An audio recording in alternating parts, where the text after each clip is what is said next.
하나님께 아름다운 연주를 들려준 우리 허정윤 집사님과 정수현 청년에게 다시 한번 격려의 박수 부탁드립니다.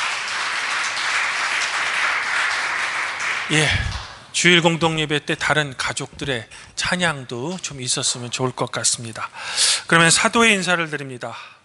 하나님 우리 아버지와 주 예수 그리스도로부터 오는 은혜와 평강이 오늘 주일 공동예배 참석하신 우리 모든 교회에게 함께 있기를 바랍니다. 오늘은 교회 달력으로 종려주일입니다. 그리고 내일부터는 예수님의 고난받으심을 우리가 기억하는 고난주간이 비로소 시작됩니다. 이 일주일 동안에 예수님께서는 당신의 공생애 중에서 가장 중요한 시간을 보내십니다. 목요일에는 당신의 제자들과 마지막 만찬을 하십니다. 그리고 12시쯤 잡히셔서 밤새 불의한 재판을 받으십니다. 오늘 방금 특별 찬양 제목이 비아 돌로로사였는데요. 이를 번역하면 고난의 길 또는 이제 슬픔의 길이라고 할 수 있습니다. 현재 이 길은 예루살렘 구도시 중에서 이슬람 지역에 있는 안토니아 요새로부터 시작되는데요. 바로 이 요새에서 예수님께서는 오늘 말씀처럼 로마 병사들에게 채찍질 받고요. 최종적으로는 빌라도로부터 십자가라는 사형 판결을 받으십니다. 이런 이유로 현재 이곳에 가시면 채찍질 기념교회가 있고요. 이곳으로부터 이제 비아 돌로로사가 비로소 시작됩니다. 저는 지난 이스라엘 순례 여행 중에서 예루살렘에서 이 비아 돌로로사를 따라 걸어보았는데요. 실제로 걸으면 꽤 깁니다. 이 긴 길을 예수님께서는 십자가를 얹고 걸으시고 마침내 골고다 언덕에 십자가에 달리셨다는 겁니다. 그때가 이제 금요일 오전 9시경으로 추측되고요. 십자가 위에서 약 6시간 고통을 받으시다가 오후 3시경쯤 돌아가셨다고 합니다. 이런 이유로 교회는 전통적으로 이 고난주간 동안 특별 새벽 기도회를 드리고요. 예수님께서 제자들의 발을 찢기시고 마지막 만찬을 나누신 목요일에는 성목요일 예배로, 그리고 예수님께서 돌아가신 금요일에는 주님께서 십자가 위에서 하셨던 7개의 말씀을 성도들과 묵상하는 성금요일 예배로 드립니다. 사랑하는 성도 여러분, 예수님께서는 예루살렘에 나귀를 타고 입성하셨을 때 이스라엘 백성들의 열렬한 환호를 받으십니다. 성경의 기록에 따르면 이때 많은 사람이 자신들의 겉옷을, 또 어떤 사람은 종려나뭇가지를 길에 퍼며 호산나 찬송하리로다, 주의 이름으로 오시는 이여 찬송하리로다, 다가오는 우리 조상의 다윗의 나라여 가장 높은 곳에 호산나라를 크게 소리 지르며 예수님과 제자들을 열렬하게 환영합니다. 이때 예수님의 제자들은 아마도 이런 백성들의 성대한 환영에 흥분해서 이런 생각을 했을 것 같습니다. 우리가 3년 동안이나 예수님과 함께 다니며 죽을 고생을 했는데 이제 우리의 고생도 끝이겠구나. 우리의 선생이신 예수님께서 드디어 이 하나님의 성전이 있는 예루살렘에 입성하셨으니까 예수님께서는 곧 세상을 다스릴 왕으로 등극하실 테고, 그러면 우리는 세상의 왕이신 그 예수님의 우편과 좌편에 앉을 수 있겠구나, 즉 우리는 출세할 수 있겠구나 라고 기대했던 것 같습니다. 그러나 이렇게 예수님을 열렬히 환영했던 백성들은 며칠 후가 지나자 예수님을 십자가에 달려 죽이라 라는 군중들로 돌변합니다. 그리고 예수님 옆에서 우쭐거렸던 제자들은 스승 예수를 버리고 모두 주랭랑을 쳐버립니다. 성도 여러분, 원래 우리 인간이란 이렇게 나약한 존재들입니다. 우리는 항상 나의 능력으로는 도저히 이루지 못할 꿈을 대신 이루어 줄 것 같은 능력 많은 사람을 고대합니다. 그리고 그 사람을 나타나면 열심히 따르죠. 그러면서 그 사람을 따르는 나의 행동이 마치 내가 그 사람과 동일화된 것처럼 우쭐거립니다. 그러나 내가 그렇게 기대했던 그 사람이 나의 욕망을 채워주지 못하면 기대했던 것 이상으로 그 사람을 버리고 그 사람을 매도하며 그 사람에게 돌을 던지게 마련이라는 겁니다. 그래서인지 우리 인간 세상에는 어떤 한 사람이 권력을 잡으면 그 사람을 중심으로 사람들이 모입니다. 그리고 그렇게 모인 사람들은 마치 자기들도 그 권력자가 가진 권력을 나도 가진 것처럼 우쭐대다가 시간이 흐르고 결국 권력이 쇠하면 흩어지게 마련입니다. 그리고 또다시 나의 이루지 못할 꿈을 이루어줄 것만 같은 또 다른 사람을 찾아다니죠. 아마도 예수님의 제자들과 호산나를 외치며 예수님을 열렬히 환영했던 이스라엘 백성들도 그러했던 것 같습니다. 이들은 우리 조상의 다윗의 나라여 가장 높은 곳에서 호산나를 외치며 지금까지 자신들을 그렇게도 괴롭히던 세상의 권력을 상징하는 로마, 그리고 정신적 권력을 상징하는 유대 종교 체제를 이제 예루살렘에서 막 입성하신 예수님께서 곧 무너뜨리고 그들만을 위한 새로운 왕국을 예수님께서 세워주실 것으로 기대했던 겁니다. 하지만 예수님은 백성들이 원하는 그런 정치적 메시아가 아니었습니다. 세상을 구원할 종말의 구원자로서 예루살렘에 입성하셨던 겁니다. 백성의 기대와 예수님의 기대는 달랐던 거죠. 그러하기에 백성들의 이런 열렬한 환영을 받으며 예수님 당신 자신은 나기 위해서 과연 어떤 심정이셨을까? 아마도 예수님의 이 심정을 가장 잘 표현한 찬송이 바로 오늘 빌립보서 2장 6절부터 8절까지의 말씀 같습니다.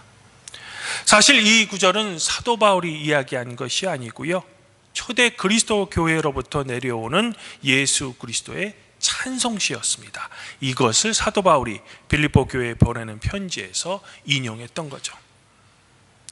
사도 바울은 가장 먼저 빌립보 교회 성도들을 향해 예수 그리스도가 누구였는지를 이렇게 밝힙니다. 바로 인간 예수님은 인간이 아니라 근본 하나님과 본체셨다는 겁니다. 즉 인간 예수님은 본질상 하나님이셨으며 그러므로 당연히 하나님께서 소유한 속성, 특권, 지위 그리고 능력 또한 동일하게 지녔다는 겁니다.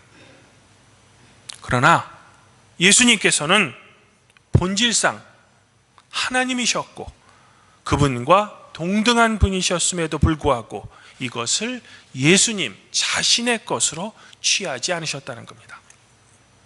여기서 취하다라는 말의 원래 의미는 본인이 소유한 능력을 이용해 자신의 이익을 취하는 것을 의미합니다. 현대적인 의미로 바꾸어 설명드리면, 예를 들어 어떤 국가, 어떤 단체, 어떤 기관의 최고 결정자가 되었을 때 그 사람은 최고 결정자로서 자기가 당연하게 얻을 수 있는 그 권리로부터 나와 나의 가족을 위한 이익을 얻을 수 있다라는 의미죠. 즉 예수님께서는 본질상 하나님이셨으므로 하나님의 속성을 이용해 본질적으로 마땅히 얻을 수 있는 권위, 특권, 세상의 영광 등을 충분히 얻으실 수 있었다는 겁니다. 하지만 예수님께서는 이런 당신의 본질에도 불구하고 하나님의 속성을 자신의 것으로 취하지 않으셨다는 겁니다. 이것이 바로 예수님과 우리 세상의 지도자 그리고 교회의 지도자들과의 엄청난 차이점이라는 겁니다. 예수님께서는 오히려 이러한 것들을 버리시고 스스로를 낮추셨습니다. 그리고 자신을 비워 종의 형체로 나타나셨습니다. 즉 우리 성도와 똑같은 육체의 옷을 입고 우리 인간과 똑같은 모습이 되셨다는 겁니다. 그뿐 아닙니다. 가장 높으신 분이 가장 낮은 자리까지 낮추시고 우리 인간의 죄를 위해 십자가에 달려 돌아가셨다는 겁니다. 당시 십자가 처형은 인간이 겪을 수 있는 가장 참혹하고 부끄럽고 굴욕스러운 죽음이었습니다. 그럼에도 예수님께서는 이것을 성취하셨던 겁니다. 이런 의미로 예수님께서는 인자가 온 것은 섬김을 받으려 함이 아니라 도리어 섬기러 왔고 자기의 목숨을 많은 사람의 대속물로 주려 함이다 라는 자신의 말씀을 몸소 실천하셨던 거죠.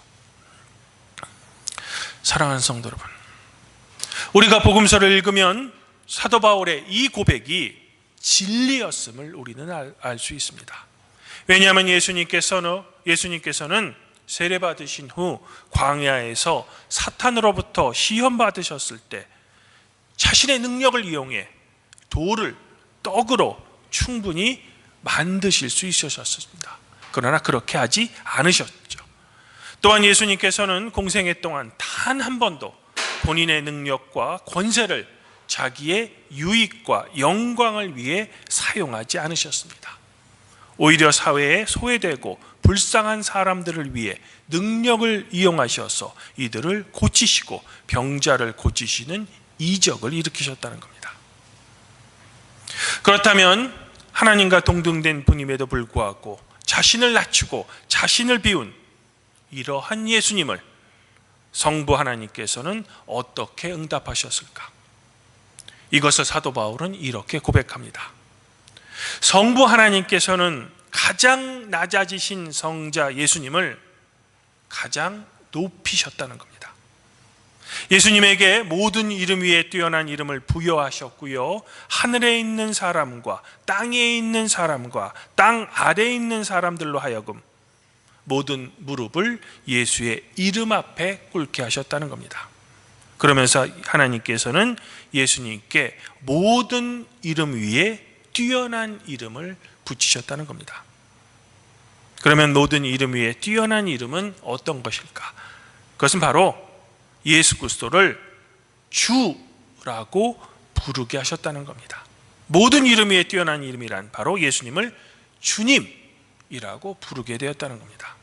이는 본질상 하나님이셨으며 하나님과 동등했지만 오히려 자신을 비워 종의 형체가 되어 가장 낮아지신 성자 예수님을 성부 하나님께서는 가장 높이셨다는 겁니다.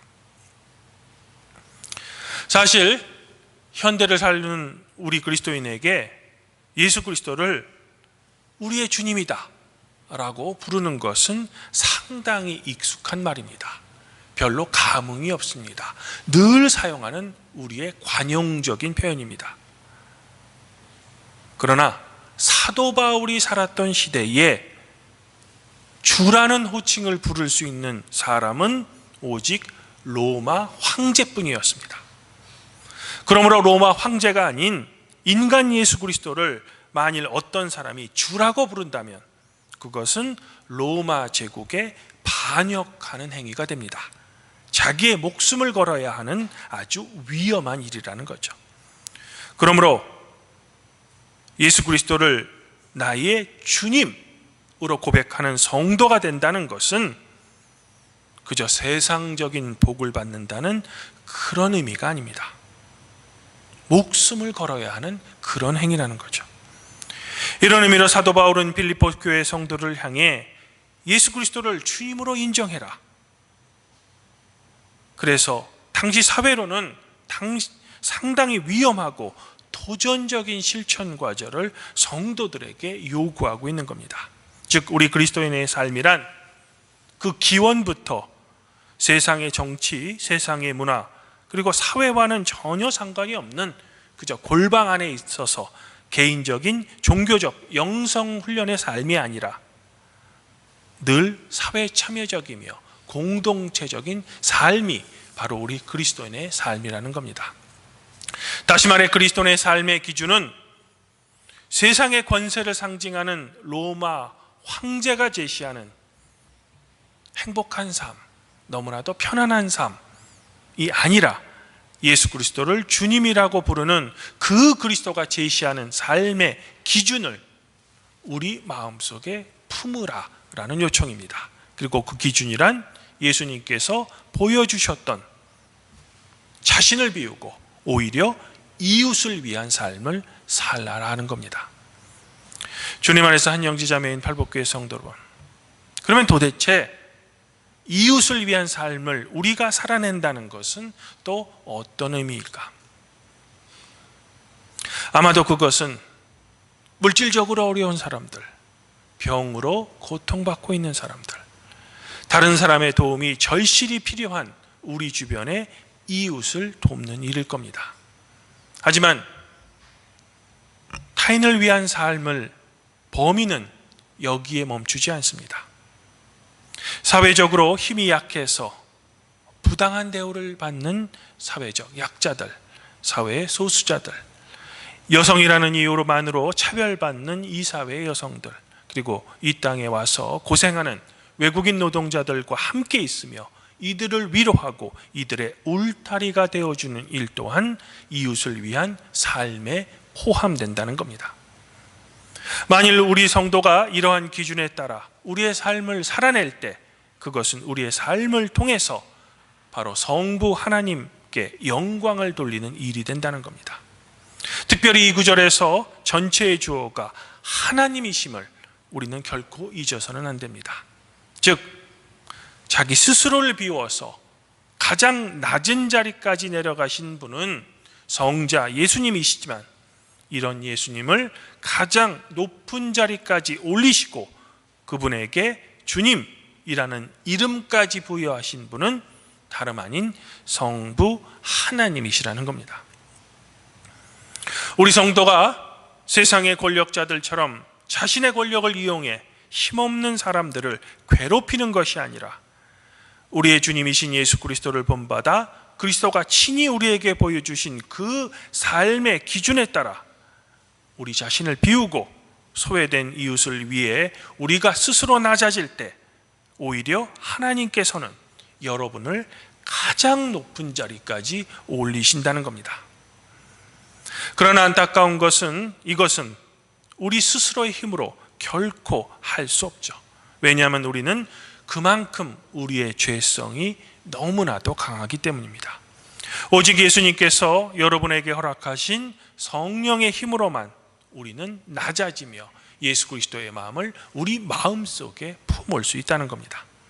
이런 이유로 우리는 항상 나를 비워 낮아지기를, 그래서 주님의 그 삶의 기준에 따라 우리의 삶을 살아낼 수 있도록 항상 우리는 내 안에 계신 그 성령님께 간절히 기도하며 그 성령님을 사모해야 한다는 겁니다.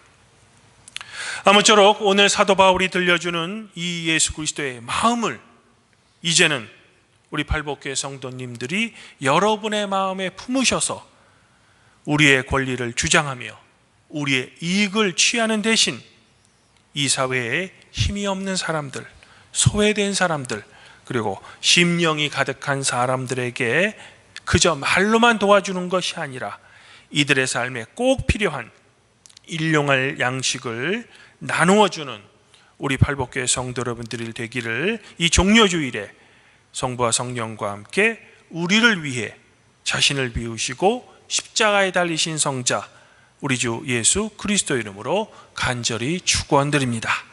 그리하면 모든 지각에 뛰어나신 하나님의 평강이 그리스도 예수 안에서 성도 여러분들의 마음과 생각을 지켜주실 것입니다.